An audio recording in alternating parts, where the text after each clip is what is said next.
Hello guys, আজকে চলে এসেছি দেখো এই ছোট্ট ভাইটির অন্নপ্রাশনের ভিডিও নিয়ে। এই ভাইটি হচ্ছে আমার মাসির ছেলে, আমার থেকে অনেকটা ছোট। আজকে আমরা চলে এসেছি ভাইটার অন্নপ্রাশনের ভিডিও নিয়ে। দেখো আমাদের দানাবাবুকে রেডি করা হচ্ছে এখানে। দানাবাবু রেডি হওয়ার সময় প্রচণ্ড কান্নাকাটি করলেও ভাত খাওয়ার সময় কিন্তু একটুও কান্নাকাটি করেনি। আর দেখো দানাবাবুকে রেডি করার পর দানাবাবুর কান্না দেখো, কিন্তু ভাত খাওয়ার সময় একদম লক্ষ্মী বাচ্চা হয়ে বসেছিল। আর এখানে দানাবাবুর থালা সেট করা হচ্ছে, থালায় কোথায় কি কার পরে কোন আইটেম দেওয়া হবে সেটা এখন এখানে ঠিকঠাক করা চলছে।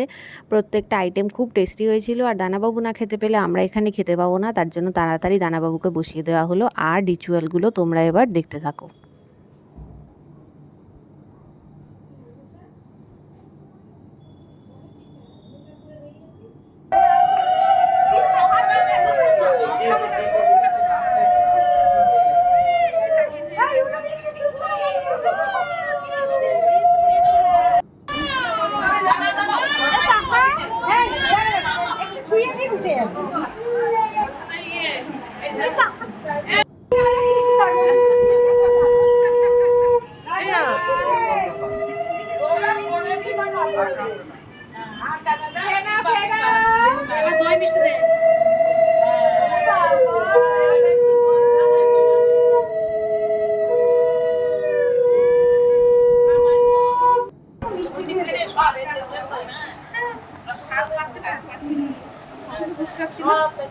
না না, ও ভাবছে আমি একটা সেলিব্রিটি, আমি বসে আছে সবাই ক্যামেরা ধরে আছে।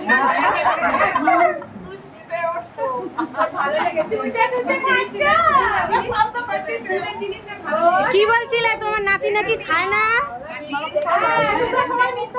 ও ঠাকুমা, ও ঠাকুমা, তুমি বললে তোমার নাতি খায় না, এই কই খায় না?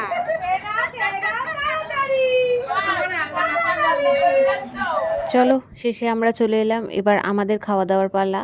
দেখো পাতে পড়ে গেছে একদম সাদা ঝুরঝুরে ভাত। আর এখানে এসে আমি প্রথমবার গোটা গোটা পটল ভাজাটা ট্রাই করলাম। পটলগুলোকে প্রথমে দেখে তো আমার মনে হচ্ছিলো হয়তো সেদ্ধ হয়নি, কিন্তু পটলগুলো প্রত্যেকটা সুসিদ্ধ হয়েছিল, কারণ ছাকা তেলে ভাজা হয়েছিল। আর পটলটার গায়ে দেখো একটু আঁকা বাঁকা কিছু একটা নকশা করা, আর এইটা আমার কাছে ফার্স্ট টাইম ট্রাই করা। আর এই যে চলে এসছে এবার পাতে মাছের মাথা দিয়ে ডাল, আর ডাল দিয়ে লেবু চিপে পটল ভাজা দিয়ে খেতে দুর্দান্ত লাগছিল, কারণ খাবারগুলো প্রচণ্ড গরম গরম সার্ভ করা হয়েছিল। এবার পাতে পড়ে গেল একদম পাবদা মাছের ঝাল। পাবদা মাছটার সাইজটা দেখে বুঝতে পারছো কতটা টেস্টি হবে। এবার দেখো পাতে পড়ে গেল ভাত, কিন্তু ভাতটা আমি চাইনি, আর তাও ভাতটা আমাকে জোর করে দেওয়া হয়েছিল, কিন্তু কোনো প্রবলেম হয়নি, কারণ আমি এমনিই ভাতটা নিতাম। আর এখানে পাবদা মাছ দিয়ে এবার ভাতটা মেখে খাওয়ার পালা। আর ভাতটা মেখে খেতে আমার দুর্দান্ত লেগেছিল। আর এর প্রত্যেকটা আইটেম আজকে ভীষণ টেস্টি হয়েছিল, আর সবকটা দেখেই বোঝা যাচ্ছে যে কীরমভাবে মানে কতটা টেস্টি হতে পারে। আর এখানে পড়ে গেল এবার কাতলা কালিয়া। কাতলা কালিয়ার গ্রেভিটা খেতে দুর্দান্ত হয়েছিল।